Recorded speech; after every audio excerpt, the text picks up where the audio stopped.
The wolf should have died before it reached her door. Blood streaked the snow in a dark line that ran 3 miles down the mountain. The storm had buried most of the trail, but Elara Thorne could still see where the creature had dragged itself through drifts that came up to her thighs. The prints were massive, larger than any wolf she had seen in 10 winters of living alone on this ridge. She stood in the doorway of her cabin with the wind tearing at her hair and the last piece of bread wrapped in cloth behind her. 4 days since her last meal. The bread was small, enough for maybe 2 more days if she was careful, if she was smart. The wolf lay twisted against her threshold, black fur matted with ice, one silver eye watching her through the storm. The wolf wasn't pleading, it was waiting, like it had chosen this door specifically and would accept whatever came next. Elara should have shut the door. A woman alone in the dead pines 5 miles from Pine Ridge Village did not open her home to wounded predators. Not in December, not when winter had already chewed through her firewood and her patience and left her with nothing but this one last piece of bread and the endless cold. Her stomach tightened against her spine. The scar that ran from her right ear down to her collarbone pulled tight in the freezing air. She had gotten that scar 10 years ago. The same winter her mother died. The same winter she learned that some doors once opened could never be closed again. The wolf tried to stand. Its front legs buckled. Bone struck wood with a sound that made Elara wince. A low growl tore from its throat. Not threatening, frustrated. Pain being hidden behind fury because showing weakness meant death. Elara knew that sound. She had made it herself once when the patrol wolves dragged her across the village square and called it discipline. She had made it again when the pack women laughed during the debt reading after her mother's body was buried before dawn, with no questions asked and no answers given. Her fingers loosened on the doorframe. Behind the wolf, deep in the storm, a horn sounded. Pack signal, Pine Ridge Patrol, not close yet but coming. The hunting party that had been sweeping the southern ridge for 3 days looking for something dangerous. Looking for this. Elara looked once at the bread wrapped in cloth on her table, then at the dying wolf, then at the storm that separated her from the village where wolves lived in warm halls and never went hungry and never had to choose between survival and something that looked like mercy but might just be stupidity. She stepped aside. The wolf dragged itself across the threshold and collapsed beside the cold hearth. The cabin shrank around it. This close, Elara could see the wound, a gash across its ribs that went deep. Too deep. The kind of injury that came from weapons designed to kill, not wound. Iron, probably, maybe silver. The blood was too dark to tell in the firelight. She did not have because she had burned the last of her wood 2 days ago. She slammed the door and dropped the bar into place. For a moment, she just stood there, breathing hard, pulse hammering in her throat while snow battered the shutters, and the patrol horn sounded again, closer now, maybe a mile out. The wolf did not move. Blood pooled slowly beneath it, melting into the gaps between her floorboards. Elara crossed to the table and unwrapped the bread. Her hands shook, not from cold, from hunger. From the way her body understood that what she was about to do violated every rule of survival she had learned in 10 years of living on the margins of a pack that had decided she did not matter. She tore the bread in half. The wolf's head lifted, just slightly. Silver eyes tracked the movement of her hands, not with hunger, with focus. That unsettled her more than teeth would have. Wolves looked at prey with hunger. They looked at threats with calculation. This wolf looked at her like it was measuring something she could not name. Elara crouched just beyond the reach of those massive jaws and held out the first piece of bread. The wolf leaned forward, slowly. Its tongue brushed her palm. Warm, rough. The contact hit like a spark of static in dry winter air.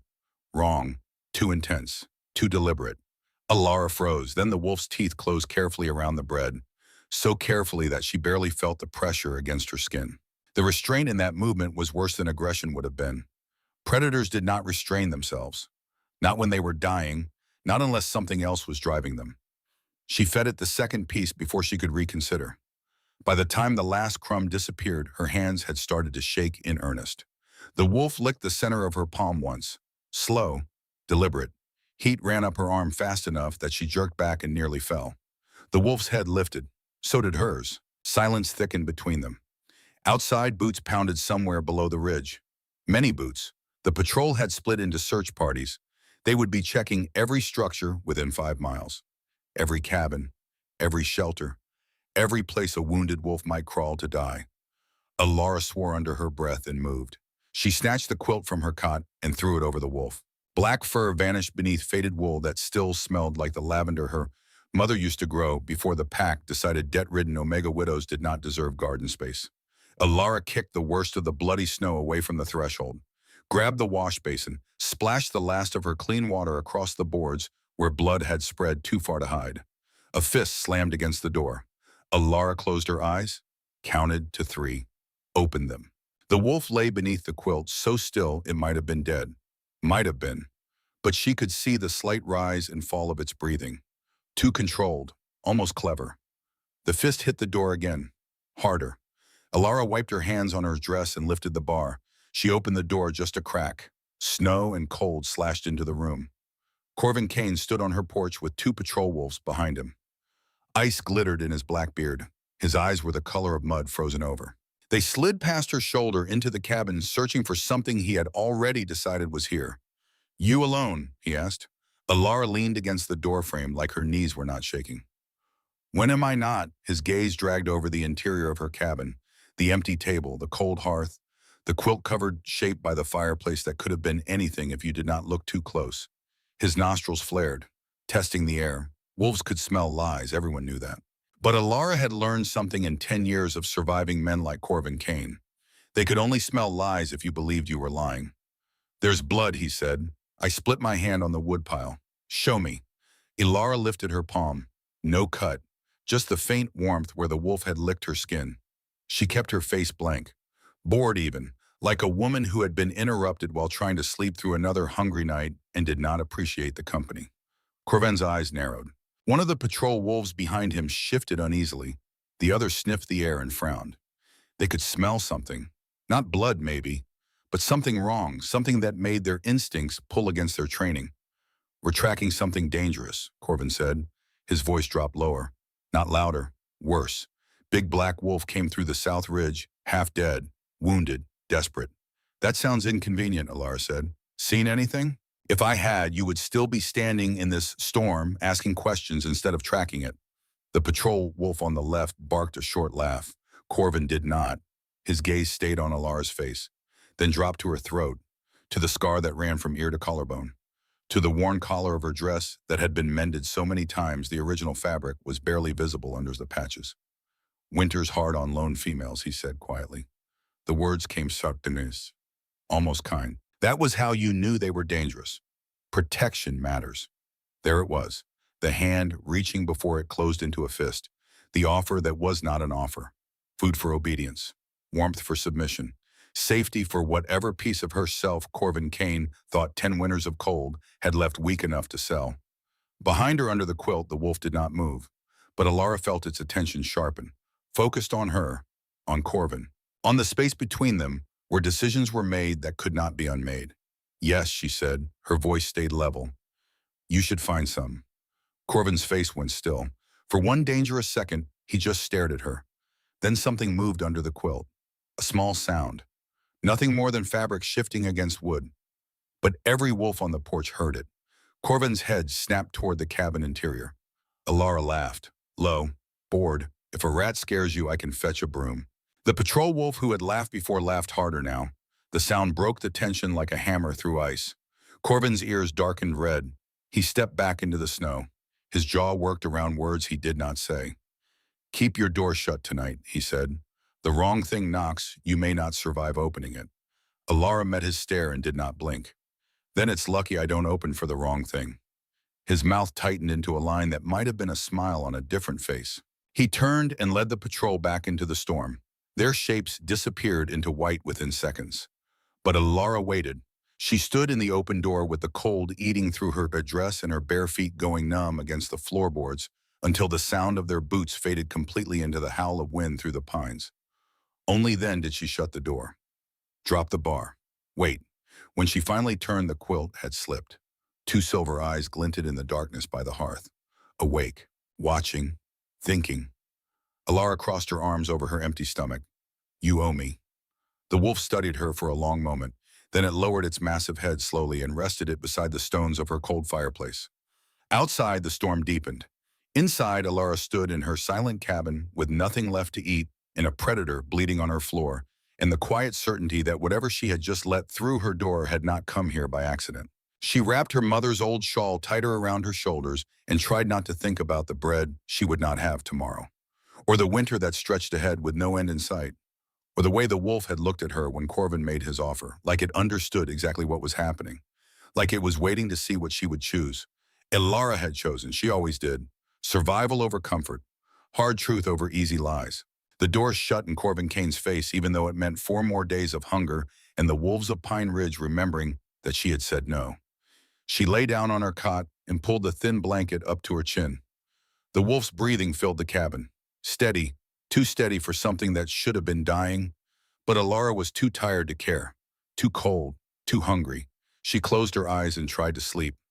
In the morning, she would deal with whatever came next. In the morning, she would find out if kindness had been the right choice or just another way to die slowly in the mountains while the pack below forgot she had ever existed.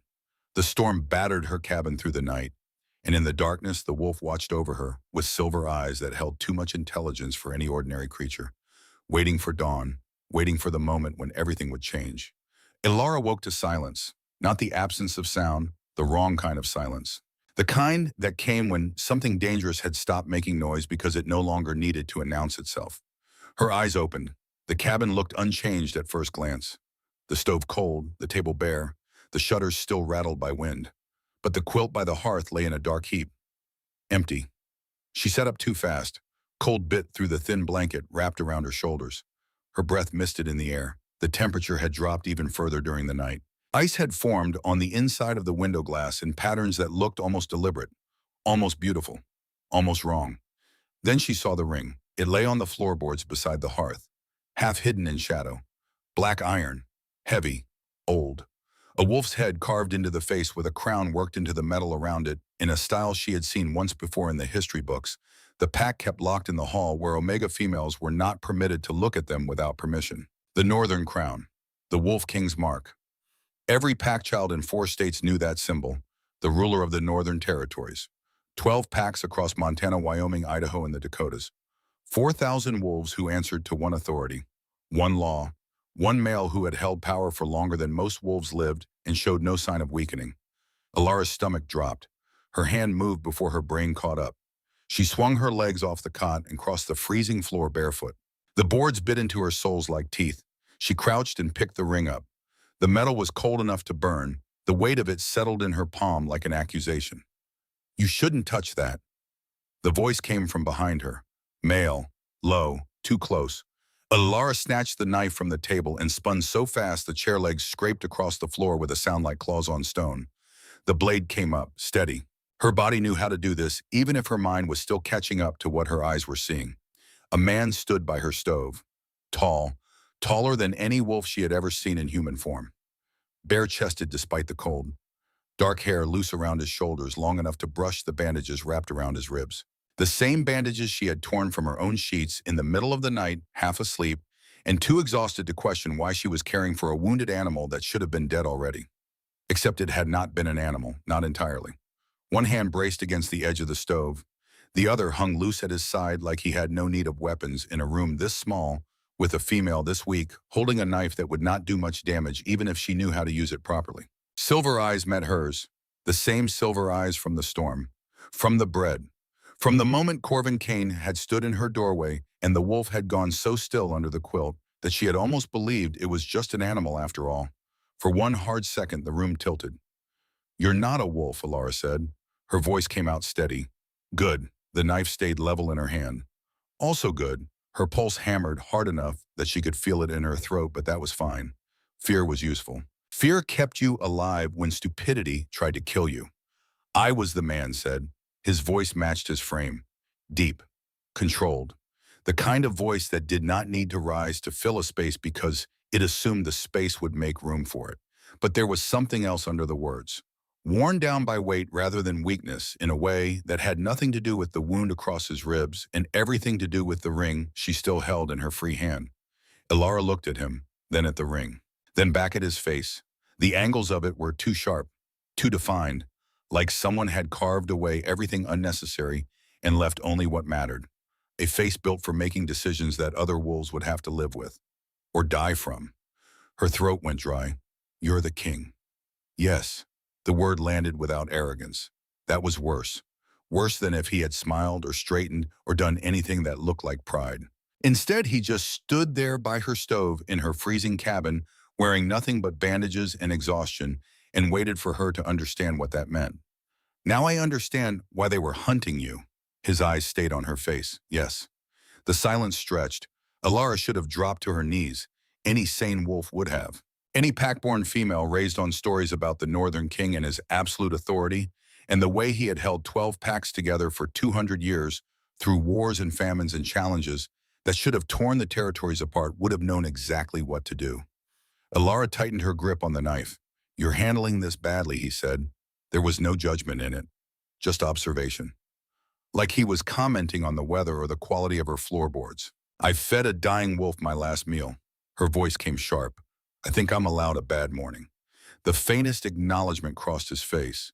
That almost made it worse because males like this did not get surprised often, and the fact that she had managed it with nothing but hunger and anger and a kitchen knife meant something she was not ready to think about yet. He reached for the kettle on the stove. Elara's knife lifted higher. "I wouldn't." He glanced at the blade, then at her face. "I'm making tea. That's suspicious." "It's water," he said. "In your cabin with your permission." The presumption in that statement should have been infuriating. Instead, it just settled into the room like gravity. Like he was so used to having authority that even asking permission felt like a formality his body went through while his mind was already 3 steps ahead, planning what came next. Elara set the ring on the table but kept the knife. The king poured hot water into the chipped cup she usually saved for guests. She had no guests. Ever. The cup had belonged to her mother. One of the few things the pack had not claimed as payment for debts that appeared out of nowhere after the burial. He set it on the table and pushed it toward her. "Drink." She didn't move. "I'm not taking orders from a half-dead stranger." His gaze flicked once to the empty breadboard, then back to her face. "You already did." Elara hated that he was right. Worse, she hated that he had noticed. That in the 12 hours since she had let him through her door, he had cataloged every detail of her life. The empty shelves, the cold stove, the mended dress, the scar on her throat, the way she held herself like someone who had learned that showing weakness meant giving permission for worse things than hunger. She crossed the room slowly, never taking her eyes off him, took the cup with her free hand. The heat bit into her palm. She drank anyway. The water was just hot enough to hurt going down. Good. Pain meant she was still alive, still making choices, still in control of something, even if that something was just whether or not to accept tea from a king who had bled on her floor. He watched her drink, watched too closely. The cabin felt smaller with him in it. Every object seemed to shrink in his presence. Even injured, he moved like the walls ought to know better than to stand too close. His eyes dropped to the broken restraint on the floor. Silver chains, good quality, expensive. The kind Pine Ridge Patrol would have bought specifically for capturing something they couldn't kill but needed to control. "You cut it," he said. "Yes." "Why?" Elara drank again before answering. "It looked expensive." His eyes came back to her face. "That wasn't the reason." "No, what was?" She set the cup down. "You were bleeding on my floor. If a wolf dies in my cabin, I have to clean it up."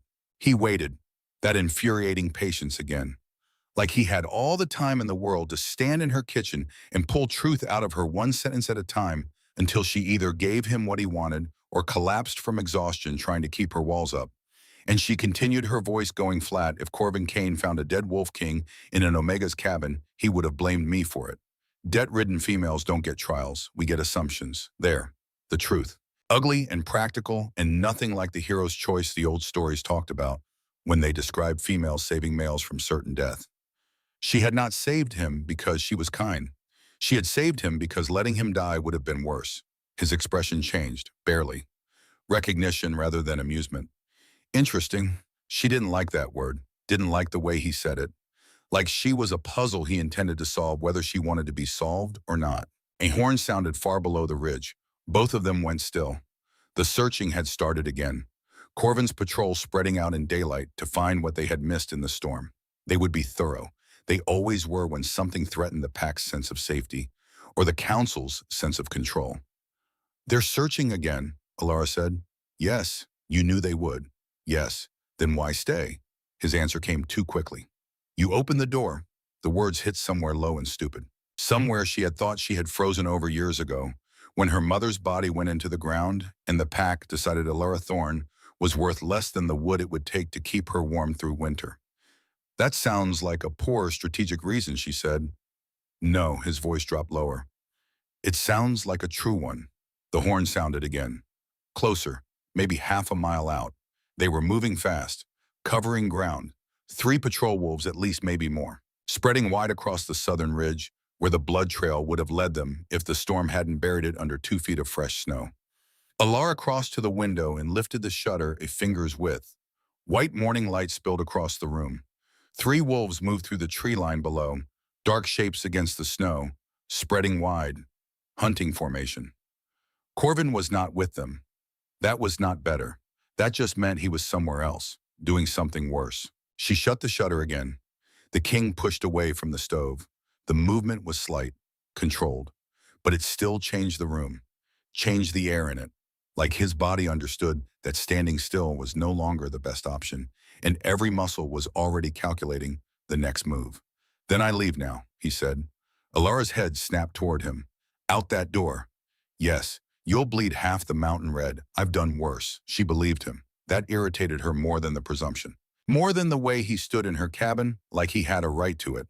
More than the fact that she had given him tea and cut his chains and let him sleep by her hearth while patrol wolves hunted something they would kill on sight if they found it. No. The word left her mouth before she thought it through. His gaze fixed on her, sharp, measuring. No, no. She crossed the room and stood between him and the door. You step outside in daylight wounded and alone, and Corvan Kane gets the king his patrol failed to chain last night, which means Pine Ridge becomes even more unbearable than usual. I'm not helping with that. His expression changed, not quite surprise, something deeper, like he was seeing her clearly for the first time, and what he saw did not match what he had expected to find in a freezing cabin 5 miles from civilization. You're either very brave, he said slowly, or very reckless. Elara shrugged, one shoulder, casual, like her heart wasn't trying to hammer its way out of her chest. Hunger makes people interesting. A knock hit the door. 3 times, measured, the kind that expected answers. Both of them froze. Not loud, not desperate, just steady, confident. The knock of someone who knew exactly who was inside and what they were looking for and expected cooperation because authority demanded it. Elara swore softly. The king's entire body changed in one breath. No wasted motion, no visible alarm, just cold readiness dropping over him like armor made of will instead of metal. Every line of him went still in a way that was more dangerous than movement would have been. Another knock, then Corvan's voice. Smooth, almost friendly. Elara, I know you're awake. Her stomach tightened. The king moved once. Toward the back wall where the wood stack hid the crawl space she had dug years ago as an escape route in case the pack ever decided debt collection required more than just threats. She grabbed his wrist. The contact hit both of them hard. Heat flashed up her arm like touching a live wire. Wrong. Too intense. The kind of sensation that should not come from skin on skin between 2 people who barely knew each other's names. The king went completely still. His gaze dropped to her hand on his skin. For one terrible second, neither of them moved. His pulse beat against her palm. Too fast. Or maybe that was hers. She couldn't tell anymore. Then she let go like she'd touched fire. There's a crawl space, she whispered, under the wood stack. His eyes stayed on her face. You're hesitating. No, Elara. Corvan's voice came through the wood. Not shouted. That was worse. Open up. The king looked at her for one more heartbeat. Then he said quietly, yesterday you were willing to sell me. What? When Corvan offered protection, his gaze stayed level. You considered it. The accusation landed clean because it was true. For one brief, ugly second last night, she had thought about it. About food, warmth, safety. What life might feel like if she stopped choosing hard things and just accepted that some doors stayed closed because opening them meant bleeding out slowly over years instead of all at once. Yes, she said. He said nothing. Good. Let him hear the rest. I considered it. Her jaw set. Then I remembered men like Corvan Kane never offer protection. They offer cages with softer blankets. The silence after that was different. Not easier, more dangerous. Like she had just told him something he had not expected, and now he was recalculating what that meant about her. About this situation. About whether keeping her alive was strategic or just sentiment that would get them both killed. Corvan knocked again. Harder. The patience was wearing thin. Elara. She looked at the king once, pointed toward the crawlspace. This is the part where you trust me. His expression shifted. Barely. Just enough. Then he moved. Fast despite the wound. Silent despite his size. He crossed the cabin and dropped into the darkness behind the stacked wood and vanished just as Elara lifted the bar. She opened the door. Corvan stood on the porch with two different patrol wolves. No smile this time. Just interest. The kind that came when someone thought they had you figured out and were waiting to see if you would prove them right. Busy morning, he said. Elara leaned against the frame. You ask that every time you annoy me. His eyes slipped over her shoulder. Searching. The patrol wolves sniffed the air. One of them frowned. Something was wrong. They could smell it. Not blood anymore. That had dried. But something else. Something that made their instincts pull in directions their training couldn't explain. Corvan stepped closer. You look pale. I'm starving, Elara said. The truth was easier than lying. Simpler. He could smell a lie. He couldn't argue with a fact he had helped create. Something pleased and ugly entered his face. There are easier ways to solve that. Here it was. The offer again. Food for obedience. Warmth for submission. Safety for whatever piece of herself he thought Winter had left weak enough to buy. Behind her in the dark by the wood stack, silence sharpened. No sound, just attention. Too focused, too absolute. Corvan leaned closer. His voice dropped. You tell me what passed this way last night, and I'll see you fed. In the crawlspace she felt rather than heard the shift. The king was listening. Of course he was. Hearing every word. Measuring her. Testing her. Waiting to see what she would choose when hunger and pride pulled in opposite directions, and the right answer meant bleeding a little more, while the wrong one meant finally having enough. Elara's stomach twisted. The empty table behind her felt like an accusation. The cold cabin. The worn dress. The life she had been surviving instead of living for 10 years because her mother had made the wrong choice and paid for it and left Elara with debts that would never be cleared no matter how small she made herself. You don't owe anyone loyalty, Corvan said softly, especially not something that would leave you behind the moment it could stand. For one small second she saw it. Warm broth, bread, a room in the village instead of this rotting cabin on the ridge. No more snow coming through the window frame at night. No more wondering if this would be the winter that finally killed her. The king would know. He would smell the hesitation on her arm. Good. Let him know what survival cost. Let him understand that choice was a luxury and she had never been able to afford it. Then she looked at Corvan, really looked, at the smug certainty in his eyes, at the hunger under his generosity, at the kind of male who mistook desperation for permission and thought that made him clever instead of cruel. She smiled and shut the door in his face. The bar dropped into place. Elara stood there, breathing hard. Her hands shook. Her stomach felt like it was trying to eat itself. Her head spun from standing up too fast on an empty stomach. Well, she muttered to the silent cabin. That was stupid. Behind her from the dark by the wood stack, the king said quietly, yes, she turned. He had already emerged. Too fast, too silent. Moving like something that belonged in forest myths instead of kitchens. His silver eyes caught what little light came through the shutters and threw it back at her. You heard that, she said. Yes, eavesdropping is rude. You hesitated. Her chin lifted. I chose. His gaze held hers, long, sharp, measuring something she couldn't name, and that he said softly was more useful. The words sat between them strange. Not approval, worse, interest. The kind that meant he had just learned something about her that changed his calculations. That meant she had stopped being a problem to solve and started being something else, something more complicated, something that would require decisions he hadn't planned on making. The knock did not come again. Corvan had gotten his answer. He would go back to the pack hall with suspicion and wounded pride in whatever story best protected his authority. Good. Let him. Elara crossed to the table and picked up the ring. Black iron, wolf crown, heavy enough to matter. She looked at it, then at the king. So what now?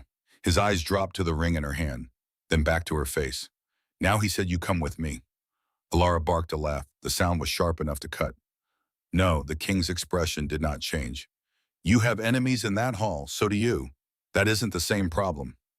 No, he agreed. It's the same solution. The air between them changed. Recognition without heat. Not yet. Just recognition. The kind that happened when two wolves circled each other and realized the fight was going to be more complicated than either of them had planned. Elara felt it settle into her bones like cold water finding cracks in stone. She looked toward the door. toward Pine Ridge below the ridge, toward every wolf who had ever laughed while she carried trays and lowered her eyes and made herself smaller so they could pretend she wasn't there at all. Toward the council hall where decisions were made about omega quotas and grain distribution and which females could be spared when the border needed bodies that wouldn't be missed. Then she looked back at the king standing in her cabin acting like strategy and instinct had somehow arrived at the same answer. No, she said again. He raised an eyebrow. The gesture was small, controlled, but it changed his whole face, made him look less like a monarch and more like a male who had just been told something unexpected and was trying to decide if he was annoyed or impressed. Elara smiled, slow, deliberate. If I walk into Pine Ridge beside you, I'm not coming as a stray. Every wolf froze. The king stepped closer. Not enough to touch, enough to change the air. What are you asking for? She held his gaze. Respect. In public. From wolves who forgot I had teeth. The silence that followed felt like flint striking stone. His silver eyes darkened. Not with anger, with something sharper. Something that looked almost like satisfaction. There it is, he said quietly. What? The dangerous part. Elara crossed her arms. You say that like you mind. His voice lowered. I say it like I noticed. A horn sounded down the mountain. Closer than before. Time moving, the patrol regrouping. Corvan would have told them about the cabin. About the Omega who had shut her door in his face. About the smell that wasn't quite right and the hesitation that meant something, even if they couldn't prove what. The king looked toward the shuttered window once, then back at her. When he spoke, each word landed with deliberate calm. Fine. Elara blinked. That was too easy. No, he said. It wasn't. He took the ring from her hand. His fingers brushed her skin. Heat surged between them. Brief enough to deny if either of them felt like lying later. But they both felt it. Both went still for half a heartbeat before he pulled away and slid the ring into his pocket. When Pine Ridge sees you beside me, he said quietly, no wolf in that hall will forget your name again. Her pulse kicked once. Hard. Good. That was better. Outside, the storm had passed. Inside, something much more dangerous was beginning. The path down the ridge had never felt this long. Snow cracked under Elara's boots. Each step sounded too loud in the morning silence. Pine Ridge spread below the tree line like a scar cut into the mountain. Low roofs, smoke drifting upward. The central hall rising above the rest like a waiting mouth that had swallowed too many wolves who thought they could negotiate with hunger. Beside her, the king walked without sound. No limp, no sign he had nearly died on her floor 12 hours ago. His breathing stayed even. His pace never faltered.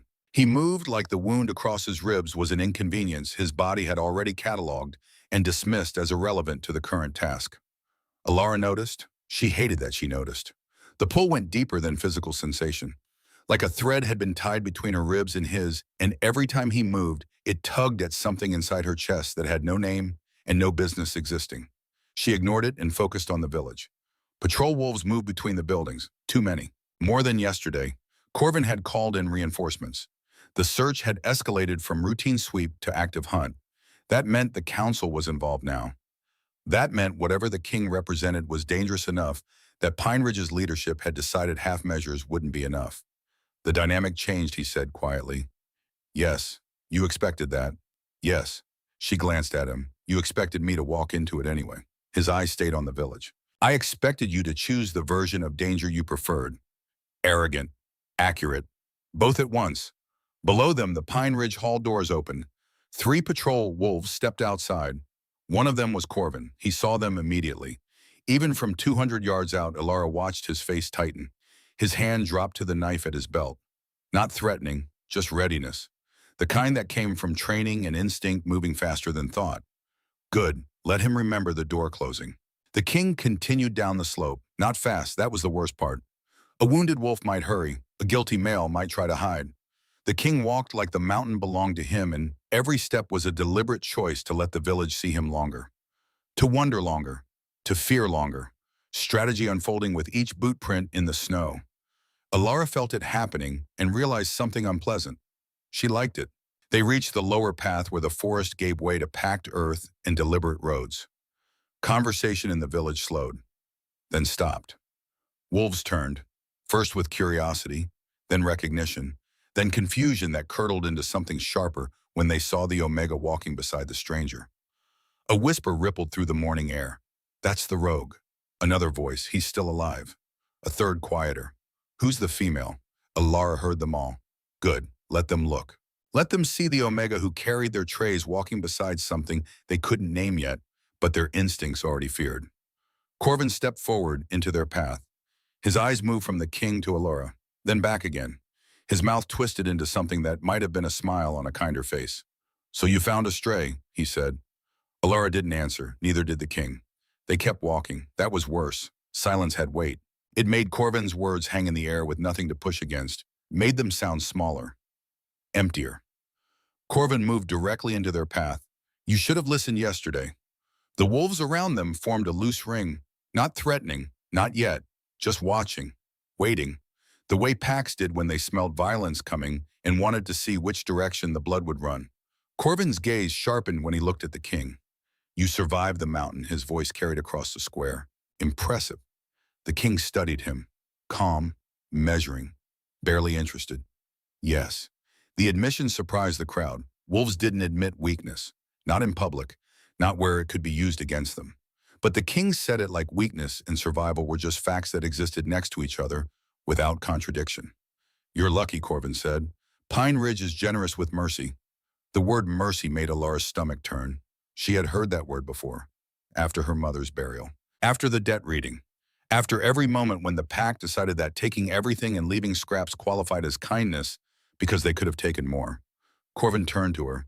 You could have come to the hall this morning. His voice gentled, almost kind. Instead, you brought a rogue wolf down our road. The crowd murmured, public humiliation, exactly what he wanted. Elara felt it building around her, old memories. Old instincts telling her to lower her head and endure until the moment passed and she could disappear back to her cabin and pretend she didn't exist. Instead, she folded her arms. You asked if I saw anything dangerous, she said. Her voice carried clear.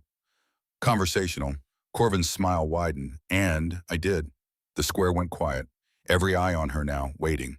She let the silence stretch. Let them lean forward. Then she nodded toward the king. You. Laughter broke through the ring of wolves. Sharp. Surprised. Corvan looked delighted. Honest too, he said. The king said nothing. He was watching the crowd, counting, measuring distances, noting who stood where and who shifted their weight when the laughter came. Strategy moving behind his eyes like water finding paths through stone. Elara noticed something else. Every wolf kept glancing at the king, not just looking, sniffing, trying to place what their noses were telling them. Something about him disturbed their instincts in ways their training couldn't explain. Good. Let it. Corvan stepped closer to Elara, close enough that she could smell the leather and iron and old blood on his uniform. You should have sold him to us. His voice dropped low. Just for her. Would have solved your winter. For a moment, the old anger almost took over. The rage that came from knowing he was right. That if she had made a different choice last night, she would be eating real food right now, instead of standing in the snow with her stomach trying to eat itself. She pushed it down. Public humiliation worked best when the victim fought back at the wrong time. She had learned that watching her mother, watching the way the pack had turned resistance into theater and made Morgan Thorne's defiance look like madness instead of courage. Not yet. Elara looked up at Corvan. You still offering protection? He smirked. For the right price. The king spoke for the first time since entering the village. His voice was quiet, almost gentle. Protection implies competence. The square went silent. Every wolf heard it. The insult delivered so softly it took a full breath for the meaning to land. Corvan's smile faded. His shoulders went rigid. You should be careful how you speak in another alpha's territory. The king looked past Corvan toward the hall doors. Is the alpha here? Yes. Good. The word dropped like a stone into still water. Corvan's eyes narrowed. Why? Because the king said, his voice never rising above conversation, I prefer humiliating wolves in front of witnesses. The ring of patrol wolves stiffened. Elara felt the air shift, the moment approaching like a storm front moving over the ridge. You could smell it in the way breath caught, in the way hands dropped toward weapons that hadn't been needed a second ago, but suddenly felt necessary. Corvan laughed, loud, projecting for the crowd. You think you're in a position to threaten anyone? The king inhaled once, just once. Then he released it. The change was instant. Power flooded the square like water breaking through a dam. Ancient, dominant, absolute. It hit Elara's chest like pressure from deep water. Her knees locked. Her breath stuttered. Every instinct in her body screamed to kneel. to submit, to acknowledge the authority that had just filled the air so thick she could taste it. Around them, wolves froze. One stumbled backward. His hand flew to his throat like he was choking on something invisible. Another dropped to one knee without understanding why. Then another, then another. Submission spread through the crowd like a wave crashing over stones. Even Corvan's legs trembled. He fought it. Every muscle in his body locked against the command. His blood was screaming at him to obey. But instinct always won. Biology always won. The Omega in Elara knew that, had lived it every day of her life. But this was different. This wasn't pack hierarchy. This was something older. Something that existed before councils and territories and laws written by wolves who thought power could be organized and controlled and distributed like grain rations. Slowly, reluctantly, Corvan's knees bent. He went down. One knee, then both. His head bowed. Not far. Just enough. Just until the words forced themselves out of his throat in a voice that sounded like it was being dragged over broken glass. My king. Shock tore through the village. Wolves who had been standing dropped. Some to one knee, some to both.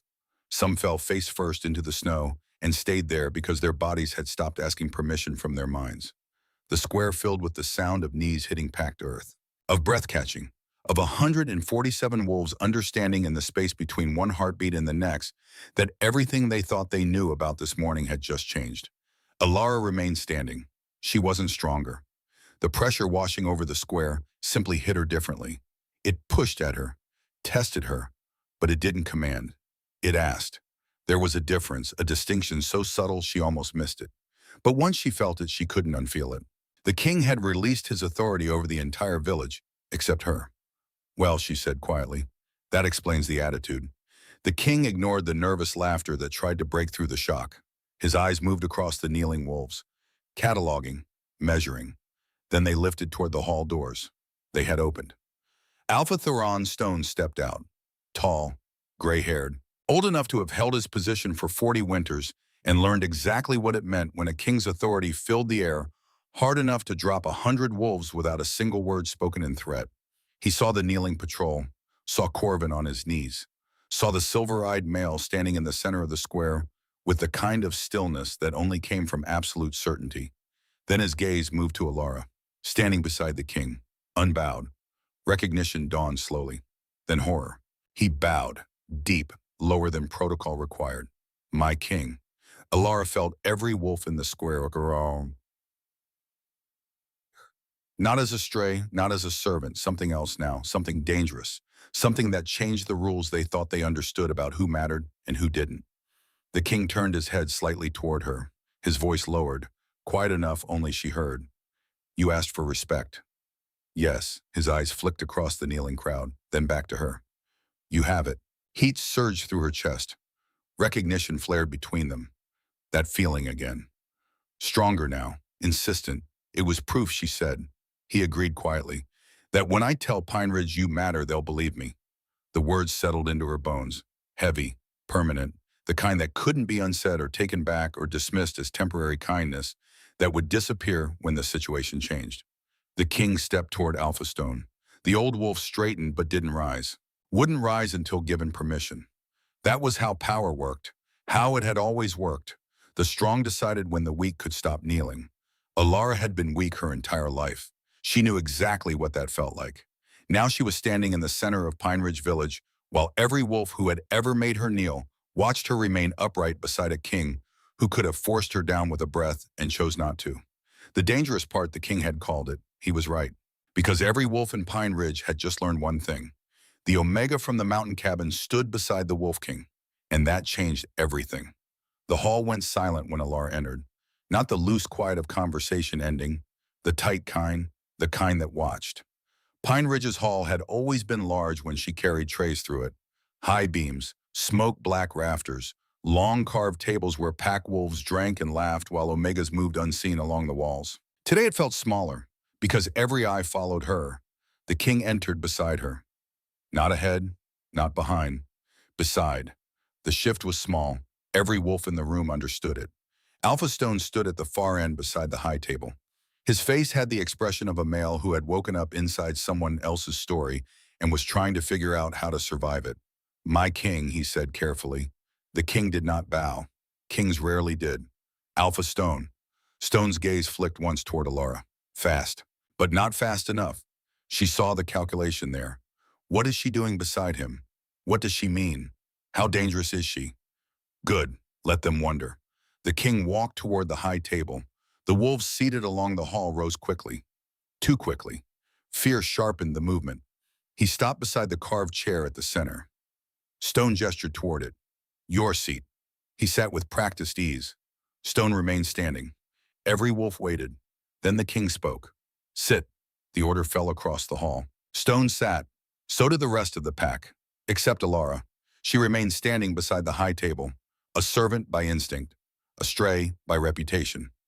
The habit tried to hold her there. The king noticed. Without looking at her, he moved the empty chair beside his. One short scrape across the floor. The sound cut through the hall like a blade through silk. Sit, he said. The entire room froze. Elara looked at the chair, then at him. Your wolves will choke on it. Good. A few wolves shifted in their seats. Stone cleared his throat. My king. Tradition. The king didn't even look at him. I dislike tradition when it confuses respect with convenience. Silence crashed down. Elara slowly sat.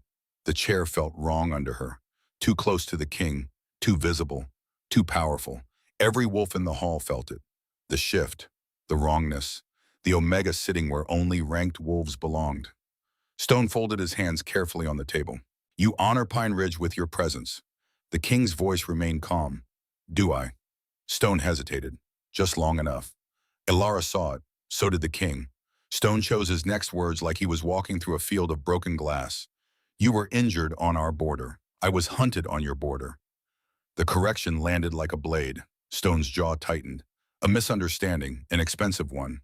Stone glanced at the wolves along the tables. Witnesses everywhere. Strategy unfolding. We will investigate the patrol responsible. The king leaned back slightly. You will. Stone tried again. Pine Ridge respects the crown. The king's gaze sharpened. Pine Ridge chained the crown. A ripple moved through the room. Stone said nothing. That silence said enough. Stone turned slightly. There is another matter. His eyes moved toward Elara. Your companion. The word landed carefully. Too carefully. The king's fingers tapped once against the table. She has a name. Stone inclined his head. Of course. His eyes returned to Elara. You are Elara Thorne. The hall waited. Every breath held. Stone studied her. Not cruelly, but not kindly either. A lone omega living outside pack protection. The old humiliation stirred in Elara's chest. She kept her face still. Yes. Stone folded his hands again. Deliberate, careful, a dangerous position. The king spoke before she could answer. Yes. Stone looked at him, and yet she harbored a rogue wolf. Elara heard the trap closing, felt it tightening around her throat like fingers she couldn't see. Stone's voice remained calm. Pack law is clear. Several elders along the wall nodded. Even Corvan, standing near the far corner, with his throat still marked from kneeling, his eyes burning with controlled fury. Stone continued. A wolf who hides a rogue becomes an accomplice to pack crime. Tension coiled tight. Stone let the words settle. Strategy, public law, public pressure. Then he finished. Unless the king declares otherwise. All eyes moved to the king. He did not hurry. He studied the table. The elders. Corvan. The wolves who had laughed at Elara yesterday. Then he looked at her. Recognition flared between them. Choice, the king spoke slowly. Elara Thorne opened her door to a dying wolf. No one interrupted. She fed him. Still silence. She refused to betray him when offered protection and food. Corvan stiffened. The hall noticed. The king continued. 3 times she chose loyalty, without knowing what she was protecting. Stone watched carefully. The king's voice lowered. And wolves who show loyalty deserve it returned. Elara felt the room shift, felt possibility opening like a door she hadn't known existed. From this day forward, the king said calmly, Elara Thorne stands under crown protection. Shock moved through the hall. Stone's eyes narrowed. That was not the end. Everyone knew it. The king looked back at Elara. She will remain here. Elara blinked. That was not expected. Stone leaned forward slightly. As what? The question fell heavily. The king answered without hesitation. As my advisor. The hall erupted. Voices rose instantly. An omega. Impossible. Tradition forbids. Stone lifted a hand. Silence returned slowly, reluctantly. He looked at the king. My king. Pack governance is not a task for the king cut him off. Someone who survived your pack. The words landed hard. Stone's mouth closed. The king continued calmly. Pine Ridge forgot how its wolves live. He gestured toward Elara. She remembers. Elara felt the weight of the room settle on her. Fear, suspicion, something new, something that looked almost like the beginning of respect. Corvan looked like he might choke on his own tongue. Good. Stone leaned back in his chair, thinking, calculating, strategy shifting behind his eyes. Finally, he nodded. Very well. The elders stirred uneasily. Stone raised his voice. The crown has spoken. Reluctant acceptance moved through the hall. Not loyalty, not yet, but obedience. That would have to be enough. Elara exhaled slowly. This was bigger than humiliation reversed. This was power changing shape, rearranging itself around her, whether she was ready or not. The king leaned slightly toward her. Only she heard him. You wanted respect. Yes, his voice dropped lower. Now you have influence. The word felt heavier than the chair beneath her, heavier than the ring in his pocket, heavier than anything she had carried in 10 winters of surviving alone on a mountain while the pack below forgot she had a name. Outside, the hall wind moved through Pine Ridge. Winter had not finished with them. Neither had the king, and neither, Elara realized, had the strange tension building quietly between them. Because the moment she sat beside him in front of the entire pack, the story of the Mountain Omega had stopped belonging to her alone. Now it belonged to the crown, and that made her the most dangerous wolf in the hall. The woman in white entered the hall after the tension had settled into something that could almost pass for normal. Deliberate timing. Elara noticed because everything about Pine Ridge had become deliberate the moment the king sent her beside him. Servants moved more carefully. Elders chose words like they could cut themselves on the wrong ones. Even Corvan kept to the wall with his bruised pride and lowered eyes. Fear changed the rhythm of a room. This woman changed it again. The doors opened. Cold air slipped through first. Then she stepped inside. White fur over one shoulder, silver hair loose down her back. No hurry in her stride. No visible concern at walking into a hall where the pack had just watched its hierarchy bend. She reached the center of the hall and bowed to the king. Perfect, measured, deliberately lacking submission. My king. The king did not rise. Isolde. So they knew each other. Elara felt the room tighten around that fact. Isolde lifted her head. Her gaze moved to Elara and held there. One beat too long. Assessment, intelligence. Far more dangerous than mockery. The king noticed. Of course he did. This is the one, Isolde said softly. Conversation died. Elara raised an eyebrow. That sounds rude, Isolde's mouth curved faintly. That depends. On what? On whether I'm impressed. Several wolves shifted in their seats. No one interrupted. The king's voice remained calm. If you came to test my patience, choose another room. Isolde looked at him. If I wanted to test your patience, I would have arrived sooner. That almost pulled a reaction from him. Almost. The corner of his mouth moved, less than a breath, but Elara saw it. Interesting. Stone leaned forward slightly. Why are you here? Isolde did not look at him. I live here. You appear when convenient, Stone said. Everything appears when convenient, she replied. Elara almost smiled. She didn't, but the impulse was there. Isolde crossed the distance to the high table. She stopped opposite Elara. Not the king. A choice. Good. Isolde studied the seat beside the king. Then Alara's hand resting near his on the wood. Then the ring of fear still hanging over the hall, like smoke that wouldn't clear. You move quickly, Isolde said. Elara folded her hands. I was invited. Were you? Yes. Isolde's gaze flicked to the king. And he invited you because... The trap came wrapped in silk. Elara could have answered with dignity, with caution, with the version that wasted fewer enemies. Instead, she said, because I fed him when your pack was trying to chain him. The hit landed clean. A few wolves looked down instantly, shame or anger, hard to tell which. Isolde did not. Her eyes sharpened. So that part is true. What part, Elara asked? The kindness. You sound surprised? I am. The honesty in it was strange enough to matter. Then Isolde rested her fingertips on the table and asked the real question. And what did you think you were feeding? Silence. Elara looked at her, not because she didn't have an answer, because she wanted the room to wait. A starving wolf, she said at last. Isolde's eyes moved once fast toward the king, then back.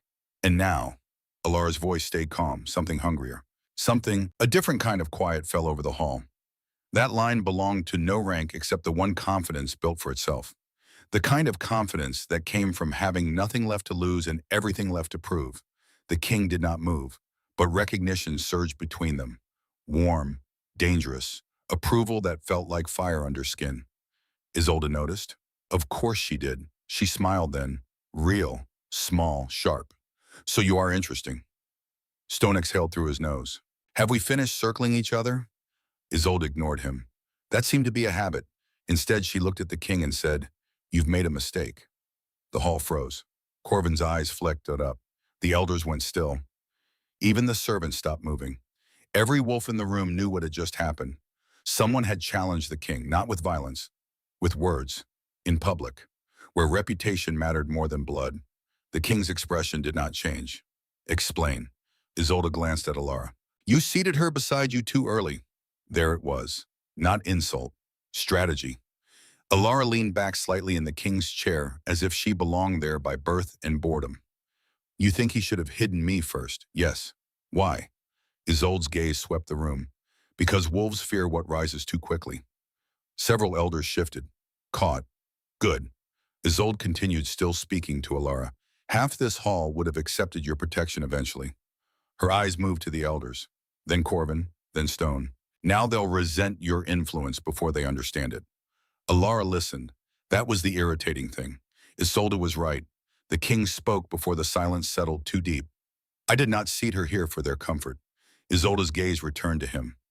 No, you seated her here because you wanted every wolf in Pine Ridge to know who they answered to if they reached for her again.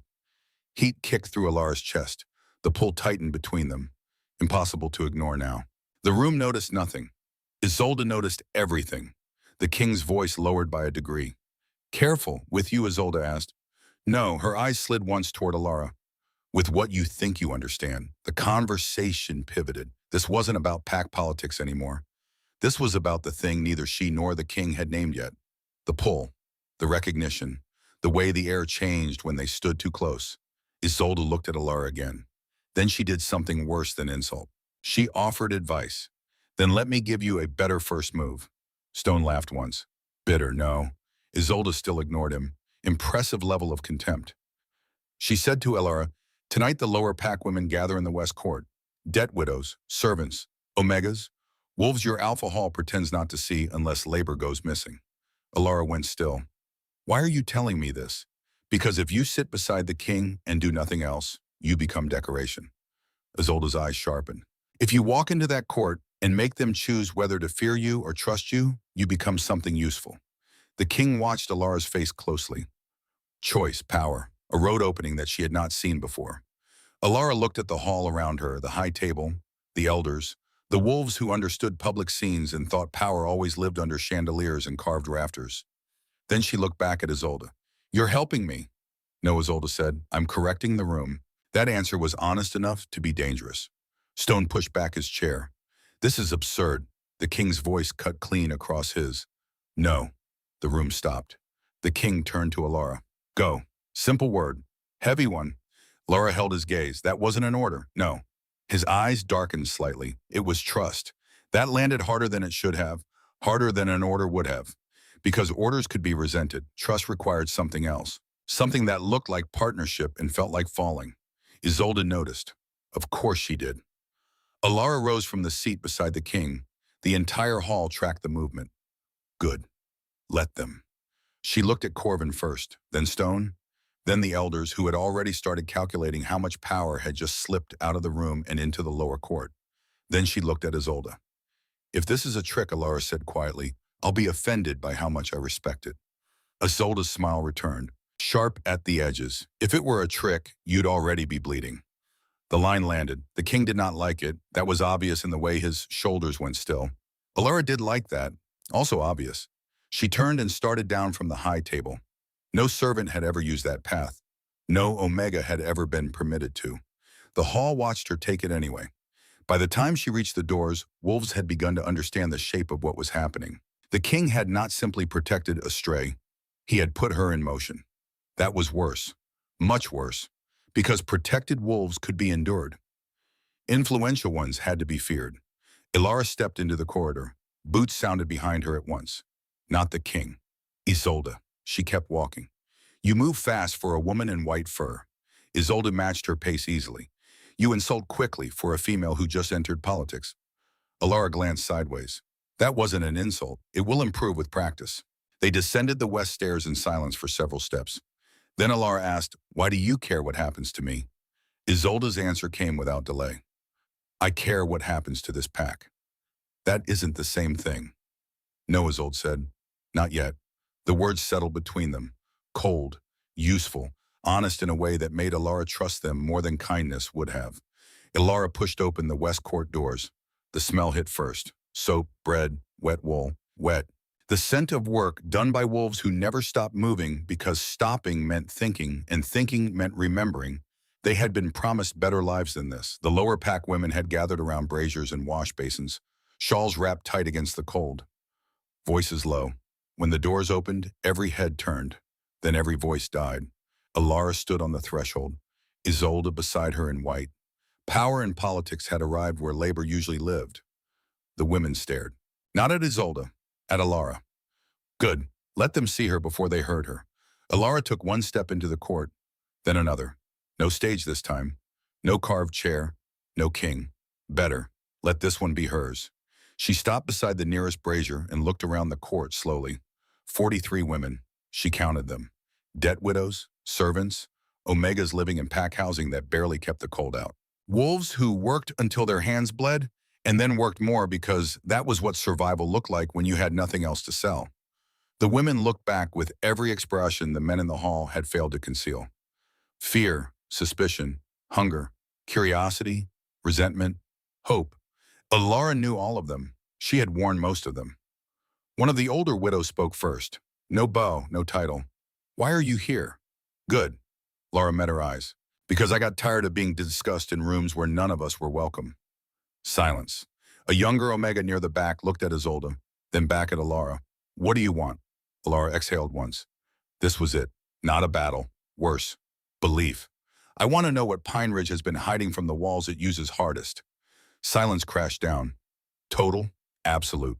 Then the oldest widow laughed. One bitter sound that cut through the quiet like a blade through rotten wood. There it is. Elara frowned slightly. There what? The right question. The women looked at each other. A crack opened. Trust never entered grandly. It slipped in through useful doors. Behind Elara, Isolde said nothing. Good. Let her watch. The widow looked at Alara's face for a long moment, then at the mark on her throat where the king's authority had pressed during the square scene but not broken her, then at the closed doors behind them. Finally, she said, if you want truth, little queen. Her eyes sharpened. Send the king away first. Silence fell hard, because that was the point. Truth did not live where powerful males listened. It lived in courts like this, in spaces carved out by women who had learned that survival meant knowing which secrets to keep and which to spend. Elara turned. The king stood just inside the doorway. Of course he had followed, too quietly, too close. His gaze flicked from the widow to Elara. Recognition surged between them. Not possessive this time. Questioning. Will you push me out? Elara held his eyes. This mattered more than the hall, more than the chair, more than the wolves kneeling in the square, because power meant nothing if she could only borrow his. Kalen, she said. His name. Not his title. Deliberate. He waited. Leave. The West Court stopped breathing. Isolde's attention sharpened almost visibly. The king looked at Elara for one long second. His expression did not change, but something passed between them. Recognition. Partnership.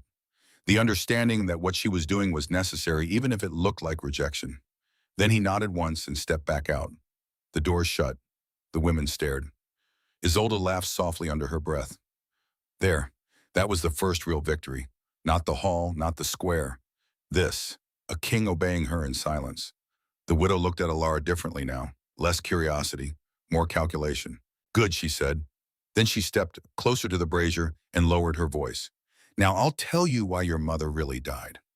No one breathed. Even the fire seemed to stop moving. Elara did not move, did not breathe, did not blink. Isolde's face did not change. Only her eyes. Interested. Very interested. And suddenly the game in Pine Ridge was no longer about the king. It was about the grave they had built beneath Elara's life, and who had profited from keeping her there. Mrs. Halloway stepped closer. 67 winters of survival had taught her when to speak and when to let silence do the work. "You look like her," Mrs. Halloway said. Elara did not ask who. She already knew. "My mother." The widow nodded once. "Yes." The words settled heavily. Around them, the other women drew closer. Not crowding, just near enough to hear, near enough to witness. This was their story too. They had lived it, survived it, kept it locked in their throats for 10 winters because speaking it would have meant joining Morgan Thorne in the ground. "What about her?" Elara asked. Her voice came steady. "Good. She would need steady for whatever came next." Mrs. Halloway looked around the court. "You all remember." Several women nodded. Others lowered their eyes. That was worse. "Remember what Elara said? Your mother didn't die of fever." The world went very still. No one moved. Elara felt the old memory rise anyway. The cabin, the sickness, the whispered words about winter illness, the burial before dawn with her washing the body alone because the pack said debt-ridden widows did not deserve ceremony. Her chest tightened. "You're wrong," she said calmly. "I washed her body." The widow stepped closer. "Did you?" Elara held her gaze. "Yes." "Then tell me something." The widow's voice sharpened. Why were there bruises on her throat? The world went very still. Behind her, Isolde stopped, leaning against the wall. Elara didn't breathe. "She was sick," Elara said. The widow shook her head. "No." Another woman spoke from the back of the court. "They said fever." A third voice joined. "But she never had fever." Elara's stomach twisted. The memory shifted, changed. The marks on her mother's throat that Elara had seen and dismissed because she was 16 and terrified, and the pack had told her it was illness, and who was she to question that? "Your mother knew something," the widow said, "about the patrol routes, about the debt collectors, about where the pack's daughters were going when they disappeared." The words dropped like knives. Elara felt every single one. "You're guessing," she said. The widow did not blink. "No." "Then say it clearly." The widow took a breath. "Your mother found proof that Pine Ridge was selling Omega girls across the border." The brazier cracked. No one spoke. Elara's heart pounded once, hard. "That's a lie. It came out too fast." The widow didn't argue. She simply said, "Ask yourself why your mother was suddenly buried before sunrise." A cold memory surfaced. Alpha Stone's patrol. The hurry. The way no one had been allowed near the body except Elara. The debt reading that happened 3 days later, like they had been waiting to make sure Morgan Thorne's daughter was too grief-broken to fight. Isolde moved slightly in the shadows. "Continue." The widow's eyes flicked toward her. "You already know." "Yes." Isolde's voice was quiet. "Then let the girl hear it from someone who watched." The widow turned back to Elara. "Your mother didn't die of illness." Elara's voice dropped. "Then how?" The woman answered quietly. "Your mother was strangled." No one breathed. Even the fire seemed to stop moving. Elara's pulse roared in her ears. "Who?" The widow hesitated. For the first time. That told Elara everything she needed to know. "Say the name." The widow looked toward the closed doors, then back at Elara. "Corvan Kane." The word hit harder than any blade. Several women nodded grimly. Elara did not move. Her face stayed still. That was the only way to survive moments like this. The only way to keep breathing when the world rearranged itself around a truth that had been waiting 10 years to surface. The widow continued. "Your mother caught him meeting border traders. She told him she would expose it." The widow's mouth tightened, so he silenced her. The truth sat there, ugly, heavy, obvious now in ways it had never been before. For years, Elara had believed her mother died weak. Now the story shifted, not weak, dangerous, killed for it. Across the court, Isolde watched Elara carefully, waiting for rage, for grief, for collapse. Elara gave her none of those things. Instead, she asked the only question that mattered. "Why tell me now?" The widow answered immediately. "Because now you have teeth." A quiet murmur moved through the women. Trust. Slow, but real. Elara nodded once. That was enough for now. She turned toward the door. Isolde stepped away from the wall. "You're not going to confront him," Isolde said. Elara looked at her. "No, why?" "Because wolves like Corvan survive accusations." Her voice stayed calm. "They don't survive a strategy." For the first time, Isolde smiled without edges. "Good." They opened the doors together. The corridor outside was empty except for the king. He stood against the stone wall with his arms folded as if he had been there the entire time. He probably had. His gaze sharpened instantly the moment Elara stepped out. "What happened?" Elara walked past him. "Later." His hand caught her wrist. The touch was firm, controlled, but the pull between them reacted instantly. Heat surged through Elara's chest. Her breath hitched. The king noticed. Of course he did. His voice lowered. You're shaking. I'm not. You are. Elara pulled her wrist free. There are more important things than my nerves. His gaze darkened. Tell me. Elara met his eyes. Corvan Kane killed my mother. Silence fell hard. The king didn't speak, didn't move. That was worse, because when he did react, it would matter. Finally, he said one word. Proof, Elara nodded. In progress. His attention sharpened. Strategy? Yes. For a moment, they simply looked at each other. Recognition flared between them again. Stronger, far more dangerous. Alignment. The king exhaled slowly. Good, that was all. No promises, no rage, just approval. Simple. Absolute. The kind that said he trusted her to handle this her way and would follow her lead even though every instinct in his body probably screamed to tear Corvan apart with his bare hands. Elara started walking toward the main hall. Behind her, the king fell into step. Their shoulders almost brushed. Neither moved away. A new bond had formed between them now. Not kindness, not protection. A shared enemy. And that kind of bond was far more dangerous than either of them had planned. Elara stood in the corridor with the king beside her and the truth burning in her chest like swallowed fire. Corvan Kane had killed her mother.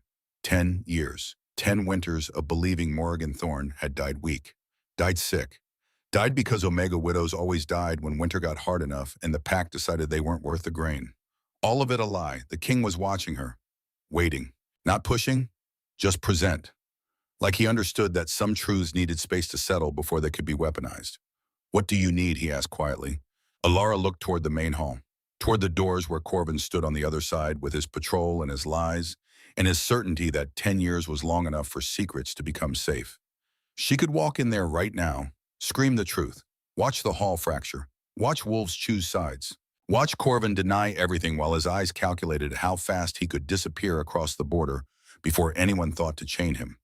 That was the emotional choice, the one that felt like justice but tasted like ash. Or she could wait, build the case, gather witnesses, turn the Westcourt women into an army Corvan wouldn't see coming until it was too late to run. That was the strategic choice, the one that felt like patience but tasted like power. Elara met the king's eyes. I need time. How much? 3 days. His expression didn't change. What happens in 3 days? Elara's voice dropped. Corvan Kane learns what happens when you bury the wrong wolf's mother. The king studied her face. Then he nodded once. 3 days. He stepped closer, not touching, close enough that she felt the heat of him, close enough that the pull between them tightened until it felt like breathing wrong might snap something neither of them could repair. But there was something else in his eyes now, something that looked like approval and warning mixed together. You understand what you're choosing, he said. Yes, not revenge, no. Her jaw set. Revolution. The word hung between them. Heavy. Permanent. Because that was what this would become if she did it right. Not one patrol captain falling. An entire system forced to answer for how many Morrigan Thornes it had buried in unmarked graves while the pack pretended not to notice. The king's voice lowered. That's more dangerous than killing him. I know. Good. From the main hall, voices rose. The evening meal was ending. Wolves would be leaving soon. Corvan among them, walking back to his patrol barracks, sleeping soundly, waking tomorrow with no idea that the Omega he'd threatened yesterday was building a scaffold he wouldn't see until his neck was already in it. Elara turned toward the exit. The king fell into step beside her. They walked through corridors that smelled like smoke and old authority until they reached the hall's side door. Cold air hit her face. Stars scattered across the sky like broken glass. The ridge rose dark against them. Her cabin waited up there, empty, cold. The same space where this had started less than 2 days ago. Everything had changed. She looked at the king. Where will you stay? Here. His eyes moved across Pine Ridge below. Until you're ready. That's 3 days of watching Corvan walk free. Yes. Can you do that? His expression didn't change, but his eyes revealed something old and patient and absolutely certain. I've waited 200 years to find a wolf who feeds dying strangers her last meal, he said quietly. I can wait 3 days to watch her destroy the male who murdered her mother. The words settled into Elara's bones. A prediction, not a promise. She nodded once. then turned and started up the ridge path toward her cabin. Alone the way she had always been alone. Except now the solitude felt different, felt chosen instead of imposed. Elara climbed the ridge path alone. Each step took her farther from the village and closer to the cabin where this had started, where she had fed a dying wolf her last meal and changed everything. The snow crunched under her boots. Behind her, Pine Ridge settled into evening routines. Fires lit, doors closed. Wolves gathered around tables where food was plentiful and choices were simple. She had lived 10 years wanting that simplicity. Now she understood it was a cage. The cabin appeared through the trees. Dark, empty, cold. But it was hers. Had always been hers. Even when the pack tried to make her ashamed of it. Elara pushed open the door. The interior smelled like lavender and old wood, and the faint copper scent of blood that never quite washed out of floorboards. She lit the candle on the table, the one her mother had used for reading late into the night when she thought Elara was asleep. Morgan Thorne had died in this cabin. Not from fever, from knowing too much. Elara sat at the table and pulled out the blank ledger she kept for tracking debts. She opened to a fresh page. At the top, she wrote 3 names: Mrs. Halloway, Cassian, Isolde. Witnesses. Each one held a piece of the truth. Mrs. Halloway had the memory. Cassian had worked the border checkpoints. He would have records. And Isolde knew things she shouldn't, things that suggested she had been watching Pine Ridge longer than anyone realized. 3 days, 72 hours to turn whispers into evidence, to build a case so airtight that when she walked into that hall and named Corvan Kane as her mother's murderer, every wolf in Pine Ridge would have no choice but to believe her. Not because she was the Omega who sat beside a king, because she was Morgan Thorne's daughter, and her mother had not raised a wolf who settled for anything less than absolute justice. Elara closed the ledger. In 3 days, Corvan Kane would learn what it meant to bury the wrong wolf's mother. She blew out the candle and lay down on her cot. Outside, the mountains settled into winter silence. Inside, Elara Thorne closed her eyes and smiled. The hunt had begun, and this time she was the predator.